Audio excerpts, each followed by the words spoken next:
she's 10 weeks. And we are bringing back the Ignite Talks this year. And so if you're not familiar with an Ignite Talk, what it is it's a 5-minute talk where the slides advance automatically every 15 seconds, and there are 20 slides in each talk. And so it's a chance for somebody here at Knowles to give something, a short talk about something in their teaching practice or experience that they are excited about sharing. We have not told anyone the order yet, so you are going to hear it at the same time as the speakers. Sorry. Speakers in order are Anthony, Joe, Susan, Heidi, Bernice, Michael, Shelley, and Katie. So our first speaker is, and also apologies in advance if I don't say your names right. I feel like we spend so much time talking about how it's really important to say our students' names right, and I still can't do it, so I'm sorry. Our first speaker is Anthony Tidaldi. Anthony grew up in a small town in Brooklyn, New York, and after getting his bachelor's and master's in chemistry from St. John's University in Queens, he got back in touch with his teaching roots and pursued education at the University of Michigan. He is about to go into his 3rd year of teaching in Bellevue, Michigan, and when he is not excited about the joys of chemical education, he enjoys assistant directing plays and musicals for the school. If free time is allowed, and it absolutely is, he takes interest in cooking and baking and trying to keep up with his shows on Bravo. Please give a round of applause to Anthony. I don't know how fast this is going to go because I haven't done one, so this will be an experience. All right. Sorry, technical difficulties. Sure. So I'm going to be talking about something known as the course reminds. Anybody ever used course reminds before? Okay. All right. So I'm going to talk about what they look like and how you could use them, and maybe you may be interested in using them. Cool. Ready? Oh, you ready? Yeah. Yeah, ready. All right, here we go. 1, 2, 3, go. Okay. It's about to transition. So this is something that I've been using the last 2 years, and it's actually very useful and helpful, and quick ways of getting back to students and communicating with them, especially since a lot of our students, I don't know if yours do, but a lot of them have cell phones. So you'll see in this, what is Remind, how can you use it or how do you use it, examples of using them that I've used in the last year or two, and just pretty much a summary of the use. I don't know what 15 seconds feels like, so. All right, so this is the website if you wanted to take a note, quick picture, or if these PowerPoints are available. It is a website and it is an app. I'm gonna focus on the computer version of it first. Okay, so free, no money is required. All right, so this is kind of like the interface in the computer. You have like your classes, you have the different messages that have come from students, and then you have the template for where you're messaging students. And I don't know if you can see this, but this is actually a recent conversation from a student, and she and her mother gave me permission. So pretty much you can have an infinite amount of classes. I mean, basically I have one for each course, and each course has its own code that students can easily just join via their cell phone. And you can make that code.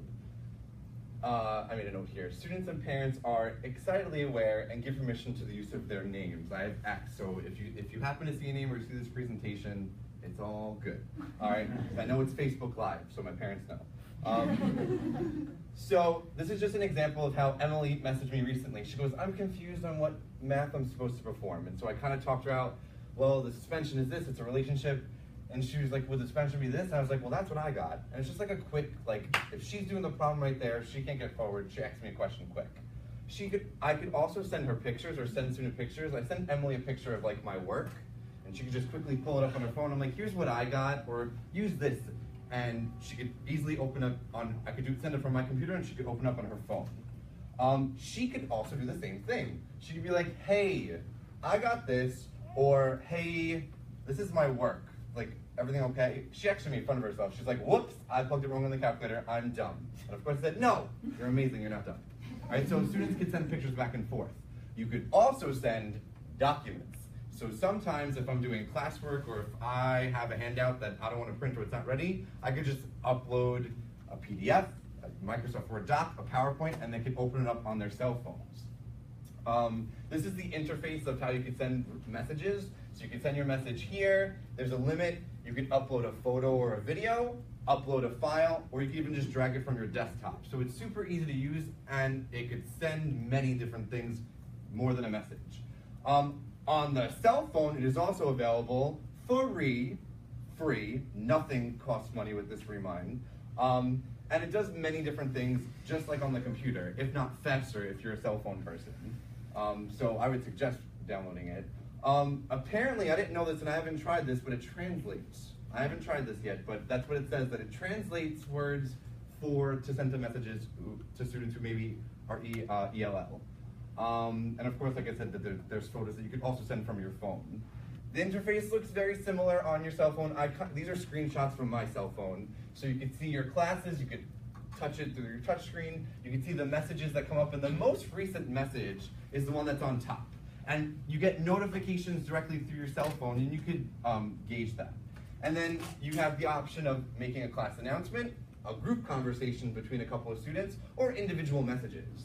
And I use the group conversation if I want students to speak to each other, and I kind of just monitor that. To add, it's very simple. You have a code, and it's always the same. 81010 is the number you're texting, and then you make up your code. Mine was at Mr. Tada. It's like 7 letters or whatever it is. And so they text that number, that message, they're in. And then there are some, you could use these Remind messages as evaluation tools. Sometimes my admin are like, well, how are you communicating with students or parents? And you could upload or export all of your Reminds and say, hey, I've sent 888 Reminds this year. I did. You could also talk about, like, if you don't want students messaging you back and you just want it to be one way, you could set up that option. If you think you're going to be inundated with like so many messages, you could have office hours, which are fantastic. Oh, wow. Yeah. So basically, a summary of use, it helped me hone in on the cell phone usage in the classroom and kind of turned it around.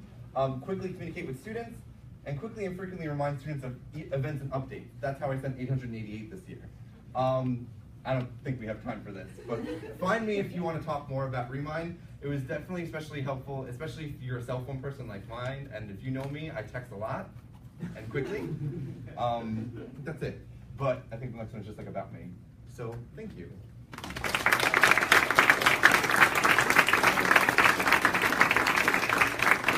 Awesome. So thank you. One more round of applause for Anthony. I am being asked to remind everyone to please share the live stream on Facebook. So if you are on Facebook or Twitter, if you're not downloading Remind, you can absolutely be live streaming us. Right. Sure. Okay. Our next presenter is Joe Cosette. Joe is going into his 4th year of teaching in Minnetonka, Minnesota. He currently teaches 9th grade honors physical science and IB physics. He wears bow ties and spends large blocks of planning time preparing things for his classroom that last no more than 5 minutes. We probably all do that. Yeah. Round of applause for Joe. One, two, three, go. Okay, cool. So, kind of the theme of this talk is just some things that I've stumbled upon of different ways that I can have students communicate that aren't kind of the standard science formal communication approach. All right, so my context this year, I have only honors classes, which has been weird. And I've noticed that my honors students typically have a different approach to the communication aspect. They're so concerned with not being wrong that they rely on their resources more than their own words. So a typical research assignment that would happen in my classroom is I'd have them break up into groups and do a report or presentation on wind power, where everyone would have a different type of energy. But what I find is things like wind power, if you're finding the advantages, disadvantages, you can just research that on the website and then type that in without any thought at all. Here I made this slide without thinking, I just copied it word for word. So I had to take a step back and think about what are my goals? I want students to be able to access information that's up to date. I want them to identify what is important in that information, and I want them to be able to share that knowledge in their own words, not just verbatim. I was finding that my approach wasn't getting at these last two. They were finding the information, but they weren't really synthesizing it. So I came up with these two things, kind of stumbled upon them. I call them Upgorify and a Photo 24/7 lecture. So upgoer 5 is when students have to describe a complicated topic using only the 1,000 most common words in the English language. You may have seen this. Randall Monroe is a cartoonist that does the web cartoon XKCD. Upgoer 5 comes from this challenge that he had for scientists to describe their profession using this simple language. The Saturn V rocket engineers had to describe it as Upgoer 5 because Saturn and rocket aren't in that dictionary. So in the final slide of that presentation, I made this requirement that they had to describe their source of energy using only the 1,000 most common words. They had to be limited to that sort of thing, kind of creatively approach that. Luckily, there is a text editor online that informs you if you're trying to use a word that is not in that dictionary. So you can keep trying to kind of dance around that language until it accepts it. So this is what they came up with. We use big air sticks to make wind into power. There's many good things about it, like we'll never run out and it's clean, but sometimes it's hard to pick up the right place for a lot of them. Here we use wind power, but probably not for it. So the why is it kind of changed the conversation from what does it say to what does it mean. So they can't just copy it, they have to figure out what does it mean in order to put that into their own really simple words. The other style that I've been using is called a photo 24/7 lecture. At the end of the year, I have my students come up with some sort of technology piece, and then they do individual presentations for the entire class on one of our last days before finals. 24/7 lecture, they have to have an engaging photo, and then they need to have a complete description of their topic in only 24 seconds or less, and then a summary in exactly 7 words. So this presentation takes a total of about 30 seconds. I grade this kind of a combination of kind of that format that needs to follow those guidelines, but I also have a list of things that I need to include somewhere in that really, really short presentation, and they know I'm listening for it. So an example, one that I did. Using giant balloons, Google's Project Loon aims to provide internet access to the entire planet. The balloons hover on the edge of space and use the wind to navigate and create one large network. This was tested in New Zealand in 2013, and the global network is in the works. It's hard to control and maintain thousands of balloons at the farthest reaches of the sky, but as this project succeeds, people in even the most remote locations will have access to the internet and education. In my 7-word summary, internet balloons mean that everyone can sing. So the why on this one is not about how much you can write. I don't care how much you get in there. You need to give me the ideas I want to see as short as you can. And that process of eliminating the unnecessary was a really interesting one for my students. So what's the point?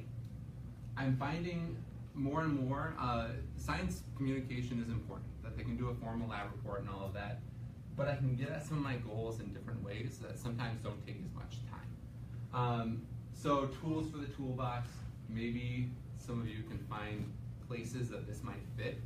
It doesn't take a lot of time, and students find it fun, so then kind of shake things up in a different sort of way.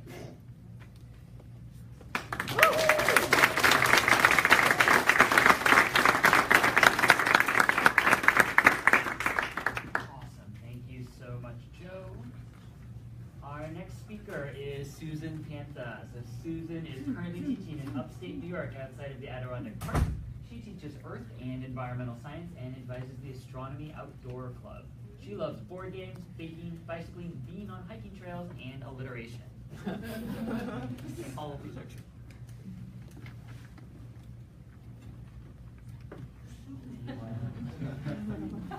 Alright, so I'm going to be talking about playing the game Settlers of Catan with my students in my environmental science class. I teach a general elective environmental science class. I have 80-minute blocks every other day. It's typically for students who are not going to take chemistry, are not really into science, they just need a 3rd credit. I typically have way more males than females in my classes, and I'm in upstate New York. So in my class, I get to teach whatever I want, and so I really wanted to focus on external costs and climate change and have students look at the complexity of different issues from an economic point, political, environmental, social, And so this ended up leading me to Settlers of Catan, which can be a little bit complex and talks about some resources and leads to interesting discussions. If you've never played Settlers of Catan, you basically have a settlement at an intersection of some hexes. You roll that dice. If that number is rolled, then you get those resources. You can trade them, build things, take over Catan. But there's also an extension that is the oil spring extension, where you can now produce oil on some of the hexes, and then you get bigger bang for your buck with the oil. You can build kind of seawalls to protect your cities from the environmental degradation that happens if you use too much oil. So all of these pieces are available online. Somebody came up with this. But I decided I was also going to make the sets for my students, since I didn't have unlimited funds and was just like, gonna try it out with my students, see how it went. So I made 6 sets. My kitchen looked like this for all of winter, cutting little pieces of balsa wood and painting them. But I only spent $50 on 6 sets. Victory! I did a test run with some friends that I lived with, and so we worked out some of the kinks to figure out, like, how is this really going to work? Do I actually know how to play this game? And then I had to teach my students how to play this game. And classes of like 25 students. And so I created a PowerPoint to go over the general like goal gist of the game. But then I ended up doing like a fishbowl where I had 4 students come and like play the game, and we all circled around them, and students had a worksheet where they were like analyzing the decisions made by the people in the game, and I coached to make sure that like certain scenarios, like the robber was rolled and like, what would happen there. So they kind of got a sense of what it looked like. Reactions were super positive. Kids said this was one of their favorite activities of the year. I had a lot of very competitive kids, and they were like very focused on the game and winning and strategy.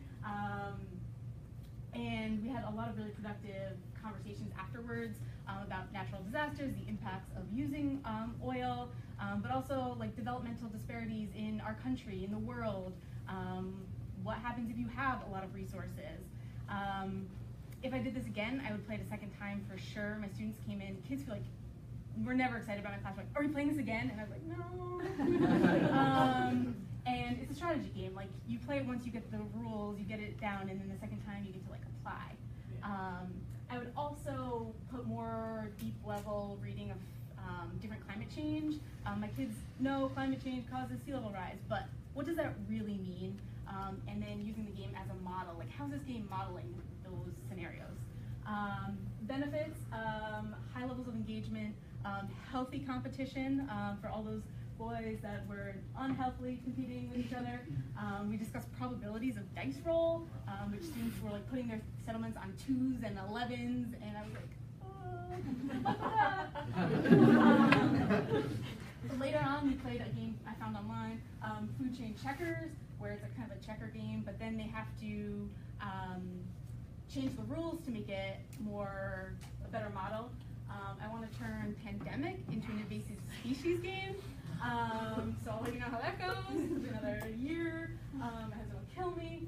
And when I shared this on social media, somebody pointed out that there's Oregon State University has created this game called Exoplanet 1061, where you work as a group to build a sustainable city on another planet, which I'm looking into and seems like cool. Problem is, I have a half-year class, and I still need to teach like science-y stuff. But thank you for listening. If you have any questions or ideas, feel free to share.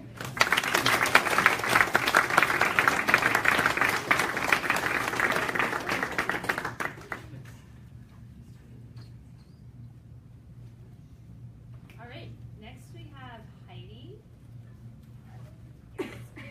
Heidi is currently teaching in Chicago, Illinois in a selective enrollment or magnet school. She is about to start her 5th year teaching and 5th year at the same school, and will be teaching chemistry and physics again in the fall. She also supervises the Scholastic Bowl team. She processes by writing, so you can follow along her blog, which is urbanscienceed.wordpress.com. Urban Science Ed. Yeah, I should have written that out. That's all right. I'm just gonna write it on the board, but It's not a board.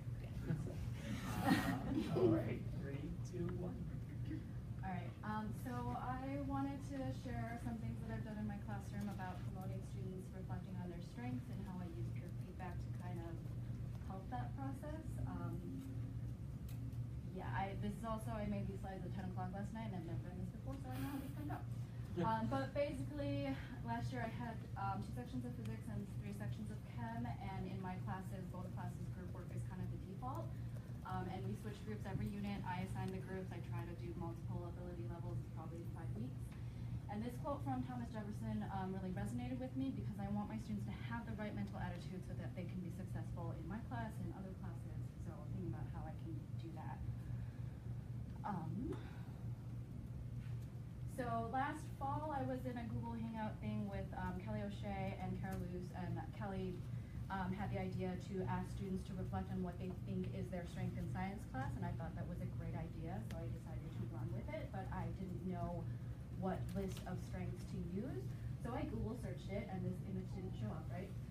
But I found this list, which is like from math classes, work by Alana Horn, which I guess math people are very familiar with.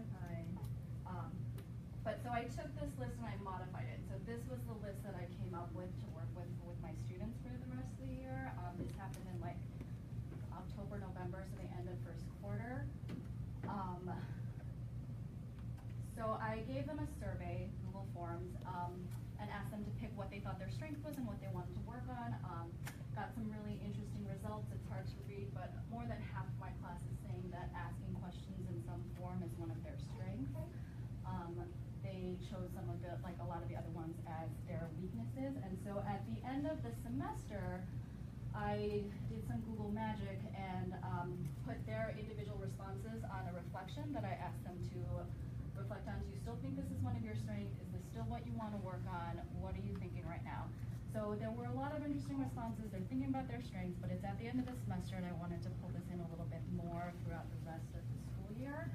And so I have been doing peer feedback kind of hit or miss before, and so previously I was using peerfeedback.org. Don't know if you're familiar with it. It's really easy to use. It's really easy to set up. You can put students in new groups, consolidate the feedback from multiple groups, but the site will just do all of that for you.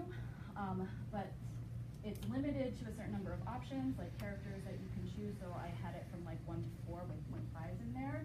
Students sometimes gave really specific negative feedback, which I understand because sometimes they're hard to work with each other, and I personally didn't make very good use of the data. So I decided to switch to Google Forms.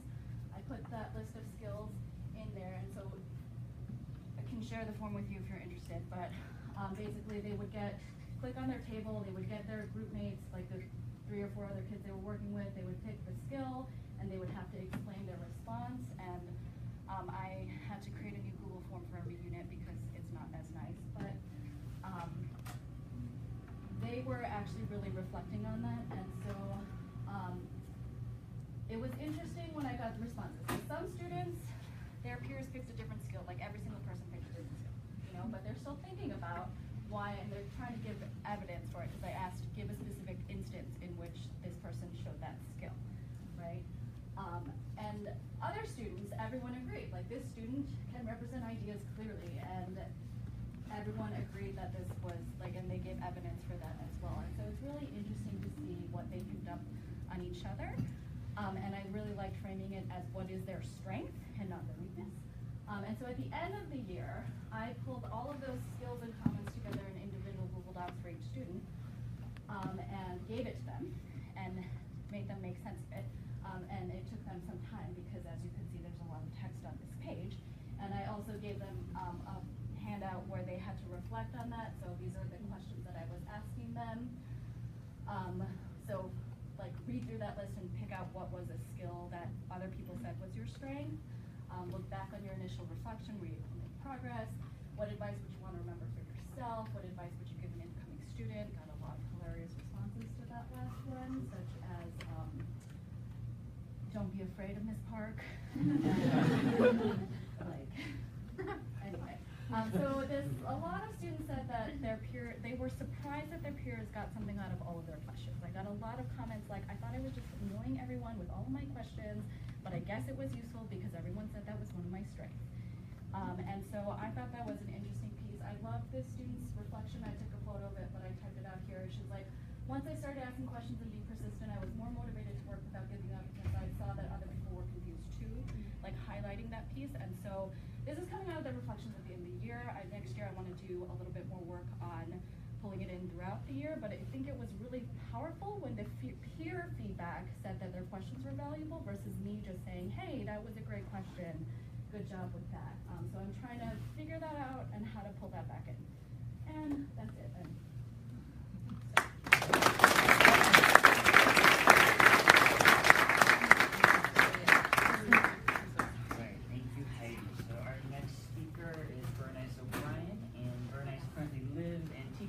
Small island community near Seattle. After 2 years of teaching Earth and Environmental Science in Virginia, she moved cross country and is starting her second year teaching biology and chemistry in Washington. This fall, she'll also be taking on probably too many roles as a class advisor, academic interventionist, Orca bowl coach, and union rep. She hates heights and doing dishes, but loves to rock climb and cook. Welcome, Bernice.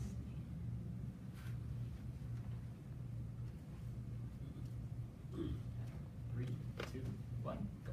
Okay, hi, I'm Bernice, and I'm today just going to share some of the structures I use around sketching in my classroom. Now, when we think of sketching, I know some people get kind of intimidated right away because that involves drawing, and drawing is scary. So raise your hand if you think of yourself as an artist, like I can teach art, I do it so well. Raise your hand if you identify with a stick figure. I'm right there too. So I know that my students usually are as well. So I'm going to show you some structures to help you get there. Now, why should you do sketching in your classes? I do it because it practices careful observation. It's an easy task where there's the book, low floor, high ceiling. It allows me to practice norms, like taking risks, and it's really not resource intensive. But where can you start? I do 3 warm-up sketches. One, this like knocks everybody down, even if you can draw. You have to do a blind line sketch. Can't pick up your pencil off the paper. You can't look at your paper, and the only rule is you need to try. So like this is what I did. Another thing you can break down for kids if you want to start sketching is you can have them look for component shapes. So you don't draw the thing, you only draw the shapes you see in it. And this also kind of helps people break down sketching so it's a little bit less scary. The third thing I do to warm kids up is we do fade in, fade out. I have a whalebone and I show it for 10 seconds and then I take it away and they have to sketch that thing. You can do it with a physical object or showing pictures of something up on the board. There are lots of other ideas you can ask me about. You can have kids draw all the arrows they can think of, or even circles, or practice drawing arcs, or there's an even online one from Google called Quick Draw. So there are lots of easy warm-ups to kind of get kids comfortable with the idea of sketching. But if you want to teach scientific sketching particularly, there's a really easy mnemonic that we're going to go through. All you have to do is teach kids to make an ABCDE sketch. And we'll start with A, accurate. So a sketch needs to be accurate. You need to tell kids to draw what they see. Oftentimes kids will try and draw what they think should be there. But tell them, no, only draw what you actually see in this case. B is big. They have to take up 25% of the page with their drawing. Kids oftentimes get nervous and want to just draw with their little hands, so they make something tiny. Really push them. The B needs to be big. The C is colorful. Now, you don't even need colored pencils to make this colorful. It's hard to see here, but this student just labeled the colors on the image. You can also do shading. You can also have kids take a leaf or flower and actually rub it on paper and get color that way. D is detailed, which is not the same as accurate.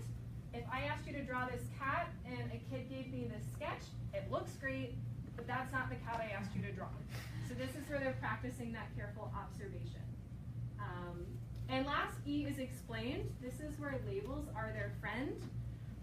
So every scientific sketch should have explanation. What's the scale? What do you notice there? If you're outside, what's the date? What's the context? Now, if you want to know what else can go in a sketch, I use these sentence frames for my kids.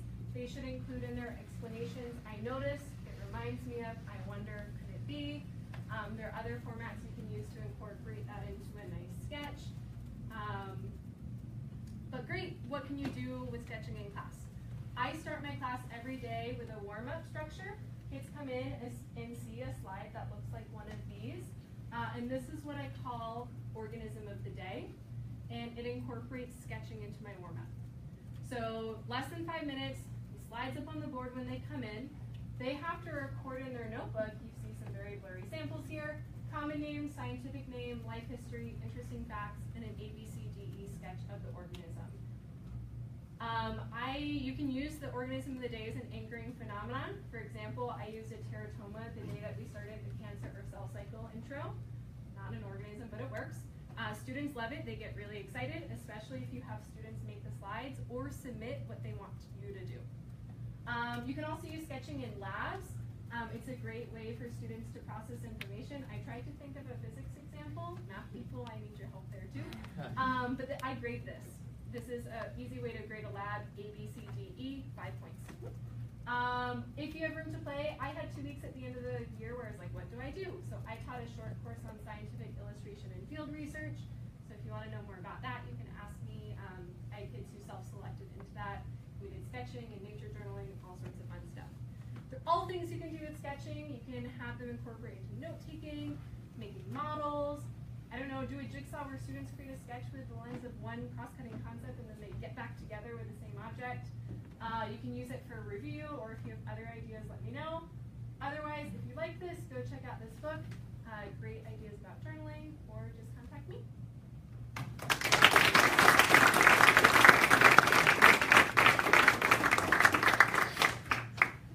Your bio is the best. All right, so next we have Michael. Michael grew up in Littleton, Colorado, and developed a strong liking for math during high school. He attended the University of Wyoming to become a math teacher. He really fell in love with the idea that there is a vast amount of open questions and unknowns in mathematics.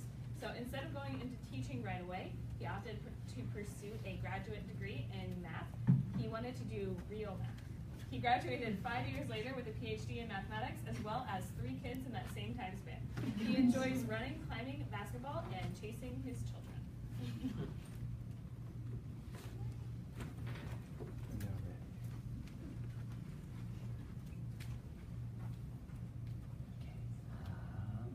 Three, two, one, go.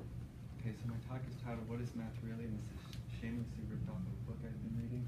What is mathematics really? It sounds a lot better.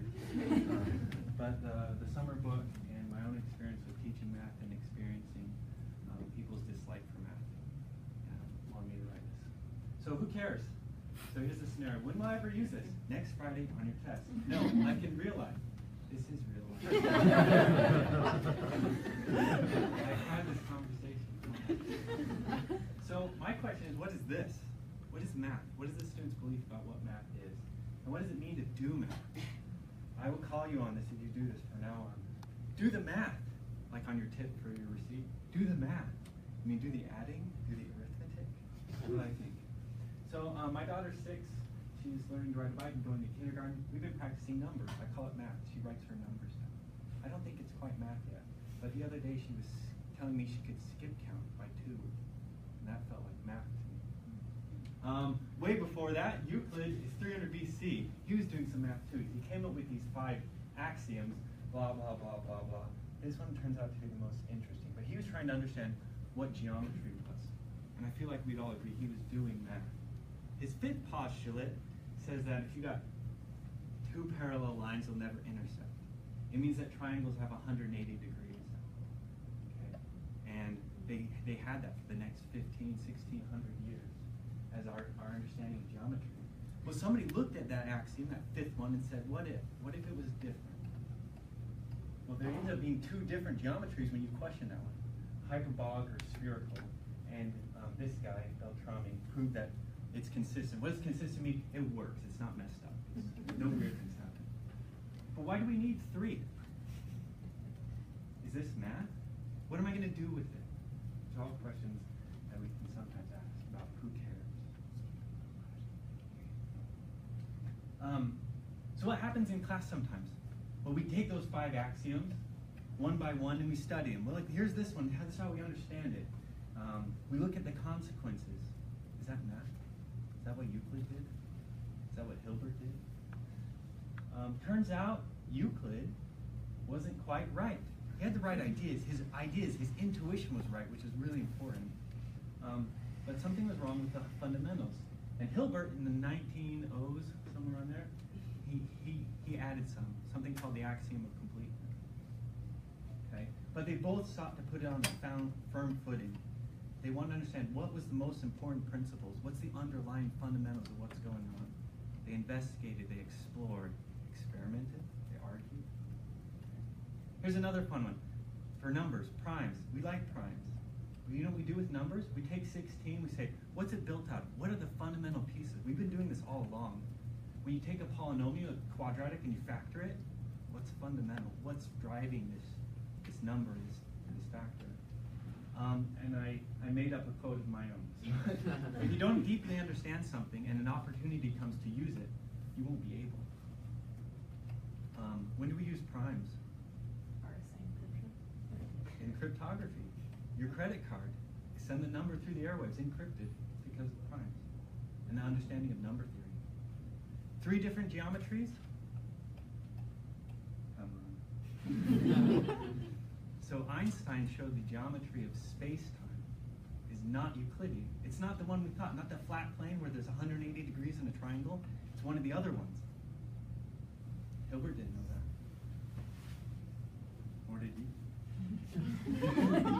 So Sir Ken Robinson said there's 3 things for people to thrive. People are different and diverse. Curiosity allows people learning, and people are inherently creative. When the student says, I hate this, well, whenever I'm going to use this, we don't do creativity and curiosity in math. As people, we can imagine things that are unknown. That is a gift. We build, we create, we explore, and we question. Do we do that in our math classes? So I have 2 opinions. These are mine. Actually, this is my professor's. Math is a type of critical thinking and reasoning that operates within a framework of rules. So one look at it. And mine, math is explaining things, explaining why things are what they are. Deep down, what's driving this? What's going on? When are you ever going to use that? So, last slide. What is math really? And for the context of others, what is science really? What are the fundamental things that drive them? That journey is worth it. Thank you.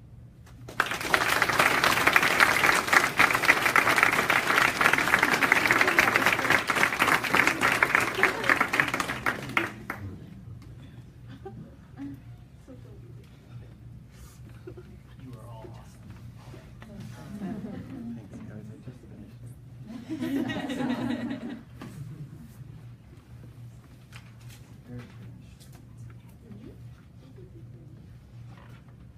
All right, go.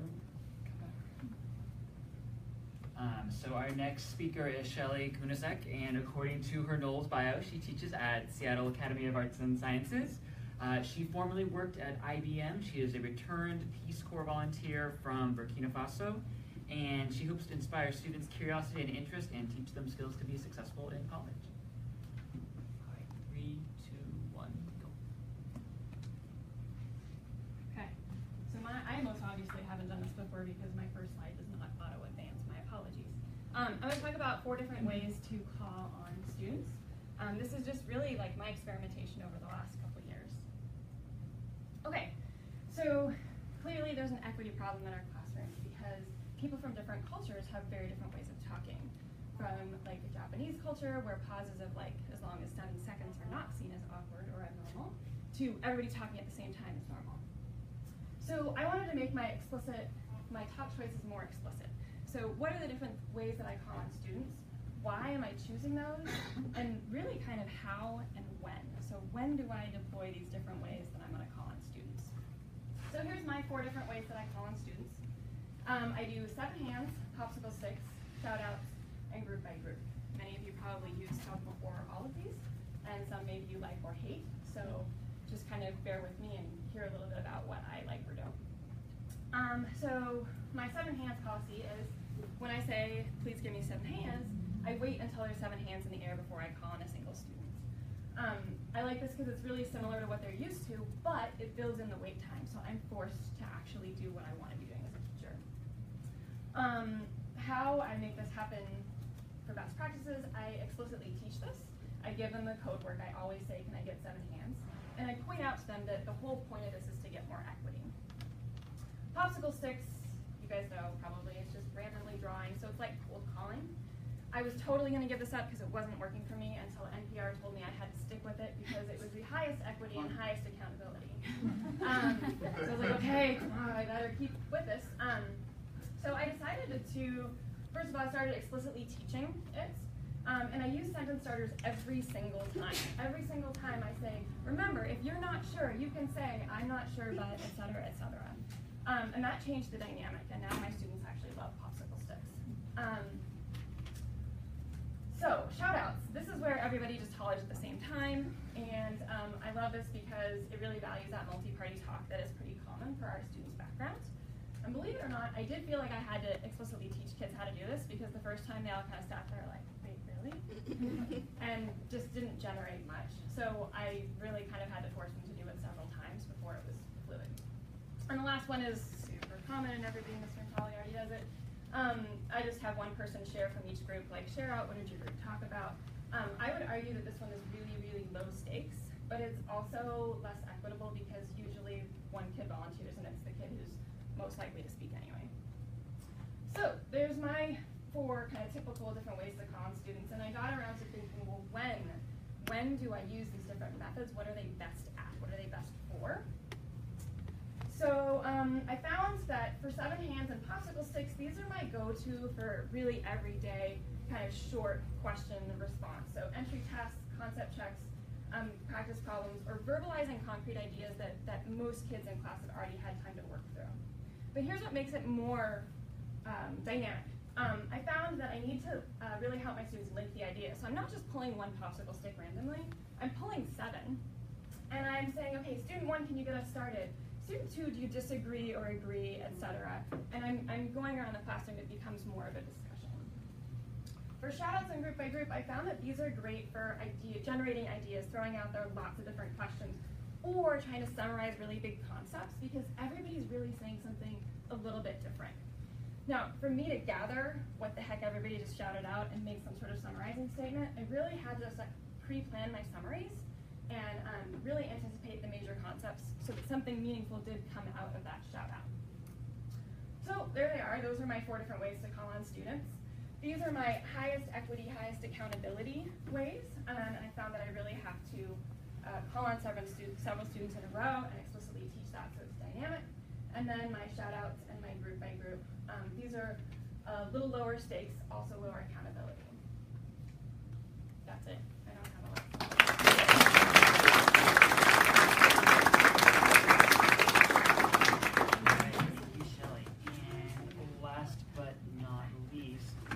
From the great state of Minnesota, teaching at San Francisco International High School, 9-10 integrated algebra and geometry. With this guy. With this guy. We are never more than 100 yards apart during any part of the school day, so this is actually really normal. Katie Waddle. She let me say that. Teacher. Oh, teaching, yeah. Okay, 3, 2, 1, go. I'm going to bring us home here with the power of happy hour. Can you turn to the person next to you and tell that person what you like best about happy hour? Tequila! Conversation.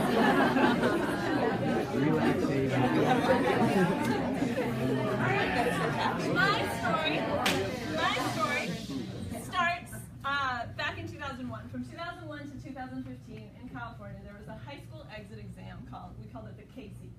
It had 80 multiple choice math questions, some English questions, whatever. Possible student trajectories with the Casey.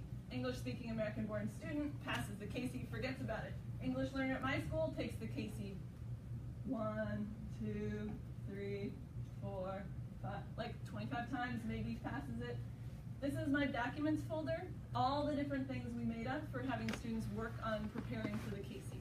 It was a nightmare. It was a terrible test. We spent a lot of time getting ready for it. The test was a really big problem because in order to graduate, you needed all of your credits. If you had not passed the Casey, you did not get a diploma, And even if you had been accepted to a college, you could not go because you were not a high school graduate. So we had, in June of 2015, 30 students who had completed all of the credits that they needed to in order to graduate. Many had been accepted to colleges, hadn't passed the Casey, and therefore this is the folder in my principal's desk of their diplomas that they were not going to receive. June of 2015, the state of California was like, it doesn't connect to the Common Core, we're gonna toss it out, it's a bad test, whoops, we made a mistake, it's gone. We're like, great. And they also said, and we're not gonna give it in July. Because it costs money, whatever. We're like, what the heck? What about those 30 students? Because those 30 students, for them, it's still a technical requirement. They're throwing out for the next kids. But these kids now have passed every single class they needed to graduate. The only thing in their way is a test that they now is no longer even being offered. It is physically impossible for these students to receive a diploma. So, this is our happy hour spot. Shout out the name of the place where your school goes to happy hour. Harmony. Ours is called J&B. This place is awesome. It's a dive bar in San Francisco on 20th and York. They have really good pizza. Some of their pizza, you can get pizza with clam on it. Well, I think so. Right? There's good beer. We go there frequently. There's a pool table. So they have a really cool neon sign. It's like a sweet spot. It's like we're moving to a new school building location. We're gonna miss it. So we were there one day. It was very early in the school year. This had just happened all over the summer. We're like, what about these students, man? I don't know. We're chatting at happy hour. It's like the second day back for teachers. We were already at happy hour. We're like, what if we just brought some kids to the school board meeting? I don't know. What do you think? What if we just brought some kids over there? So the next day we went over to the school board meeting, showed up unannounced. We're like, here's some kids. They have a story. Our kids get up and tell this story in the school board meeting. And there were reporters there and people who have power. And people went out and were like, shit, this is a problem. And it came out that literally thousands of students in California were in this situation, where it was physically impossible for them to graduate from high school. And it became really embarrassing for the school district and for the city and for the state. And so the school district actually got our back and 2 days later decided to go rogue and in the meeting defy California law by giving diplomas to students in violation of California State Education Code. This guy is the president of the board. He held his cell phone up playing Pomp and Circumstance to the microphone of the auditorium. This is our superintendent, Richard Carranzo, and this is all students who I've had in my classroom at some point. They are all still in college 2 years later. And so these are all the different news articles I could find in an extremely quick Google search. That's a lot of news articles. And so what I'm going to leave you with here tonight is that you should go to happy hour. Because you just might change California state law.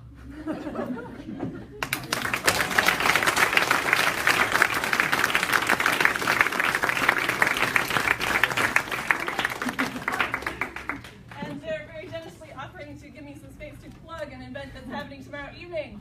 The first ever Knowles Story Slam, which is a similar kind of idea, but even less formal than this was. If you're interested in telling a story tomorrow night in this very room at 9 p.m., please come and sign up. You don't have to tell a story to come. You can just come and listen, and it should be a really good time.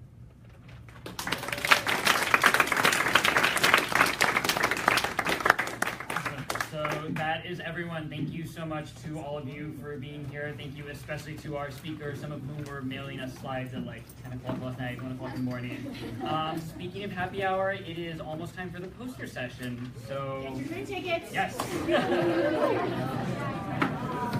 Oh, and come to the Fellows Olympics tonight, 9:30.